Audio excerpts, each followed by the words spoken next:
Hello everyone, আসসালামু আলাইকুম। Welcome back to my channel. কেমন আছো তোমরা? আশা করছি ভালো আছো। তোমরা দেখছো রোজা রান্নাঘর উইথ ব্লগ। প্রতিদিনের মতো আজ আবারও চলে এলাম তোমাদের মাঝে নতুন আরেকটি রেসিপি নিয়ে। আজকে আমার রেসিপি থাকছে সয়াবিন কষা। ভিডিওটি স্কিপ না করে শেষ পর্যন্ত দেখার অনুরোধ রইল। আশা করছি তোমাদের ভালো লাগবে। চলো তাহলে দেখে নেওয়া যাক আজকের রেসিপি।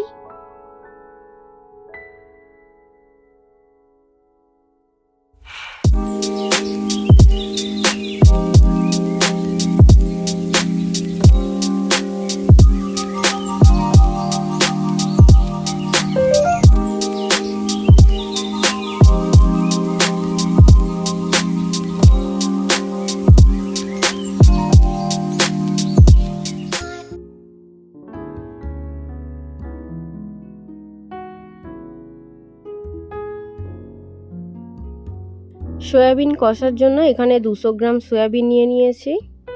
সয়াবিনটাকে প্রথমে ভাপিয়ে নেব, তার জন্য উনুনটা জ্বালিয়ে কড়া বসিয়ে দিচ্ছি। এবারে দিয়ে দিচ্ছি জল। জলের মধ্যে দিয়ে দেব অল্প একটু নুন। এবারে সয়াবিনগুলোকে ভাপাতে দিয়ে দেব।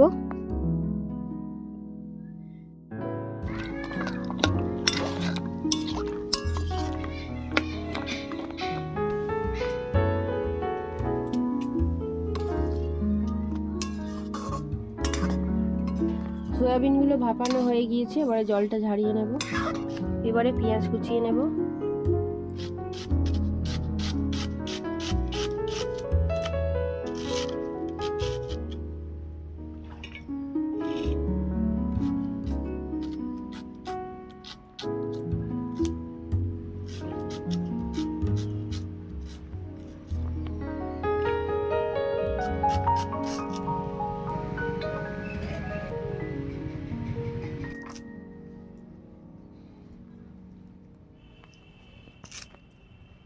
এবারে ধনে পাতা কুচিয়ে নেব।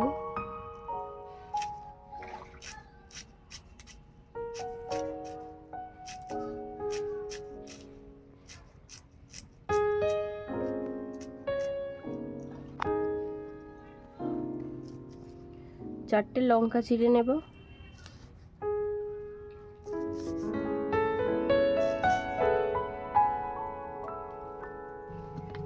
এবারে আদা রসুন বেটে নেব।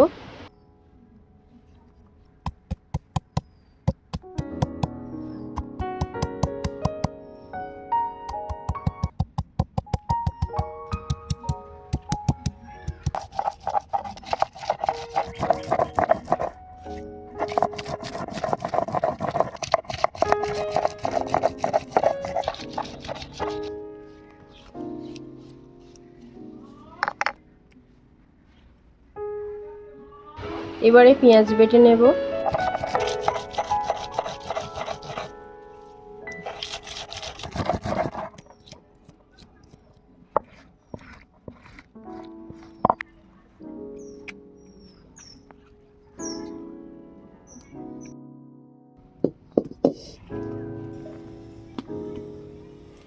সয়াবিন থেকে চিপে চিপে জলটা ঝারিয়ে নিয়েছি। এবারে সয়াবিনগুলোকে ভেজে নেব।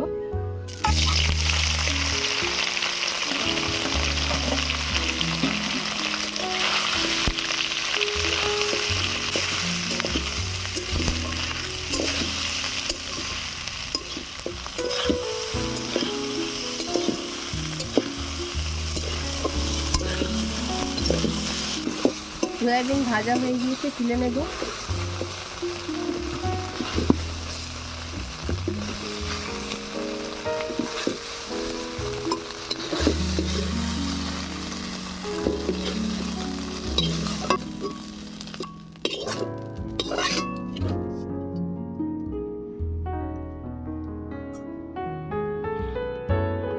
এবারে সয়াবিন কষাটা বানিয়ে নেব, তার জন্য সরিষার তেল দিয়ে দিয়েছি। ফোড়নে দিচ্ছি গোটা গরম মশলা,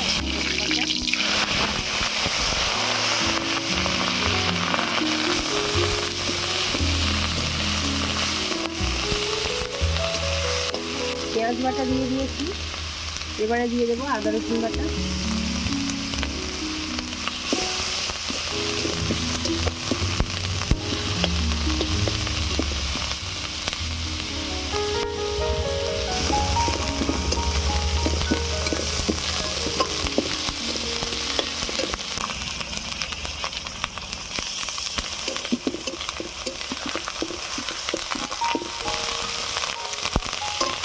এবারে দিয়ে দিচ্ছি স্বাদ মতো নুন, হলুদ গুঁড়ো, লঙ্কা গুঁড়ো, কাশ্মীরি লঙ্কা, জিরে গুঁড়ো, ধনে গুঁড়ো, মরিচ গুঁড়ো, গরম মশলা গুঁড়ো, অল্প একটু জল দিয়ে দেবো।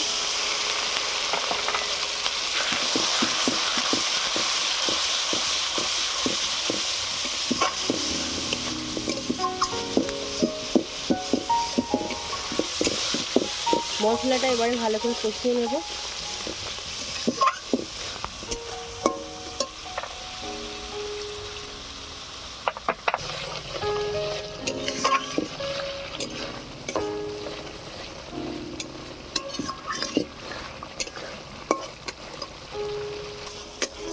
মশলা ভালো করে কষানো হয়ে গিয়েছে, মশলা থেকে তেল ছেড়ে দিয়েছে। এবারে দিয়ে দেবো ভেজে রাখা সয়াবিন।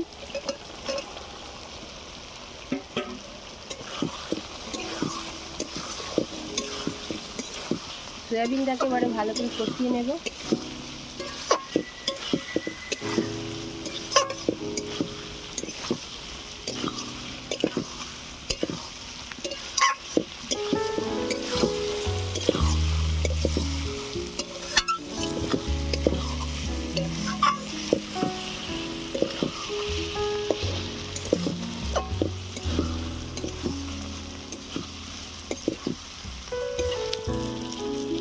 এবারে দিয়ে দিচ্ছি চেরা কাঁচা লঙ্কা, ধনেপাতা কুচি,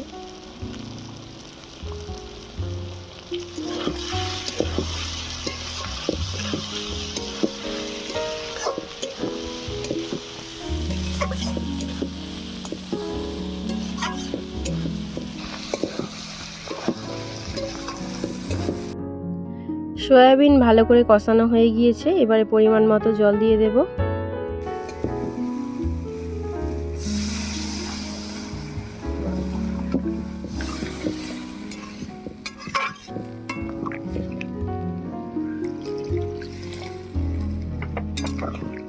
পরিমাণ মতো জল দিয়ে দিয়েছি, এবারে ঢাকা দিয়ে সেদ্ধ করতে দেব।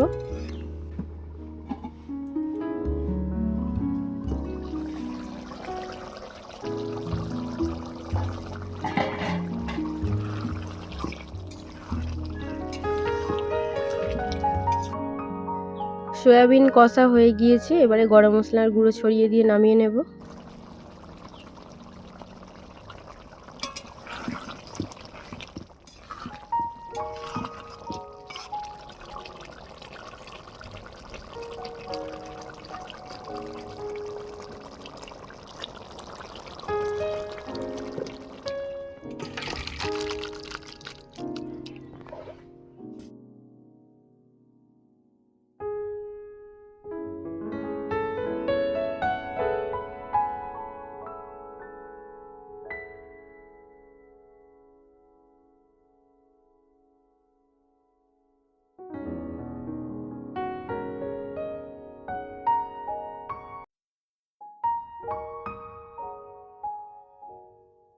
আমার আজকের রেসিপি তোমাদের কেমন লেগেছে অবশ্যই কমেন্টে জানাবে। আজকের রেসিপি যদি ভালো লেগে থাকে বন্ধুদের সঙ্গে শেয়ার করো। দেখা হচ্ছে আবারও নেক্সট অন্য কোনো রেসিপির সাথে। ভালো থেকো, সুস্থ থেকো, পরিবারের খেয়াল রেখো। বাই, আল্লাহ হাফেজ।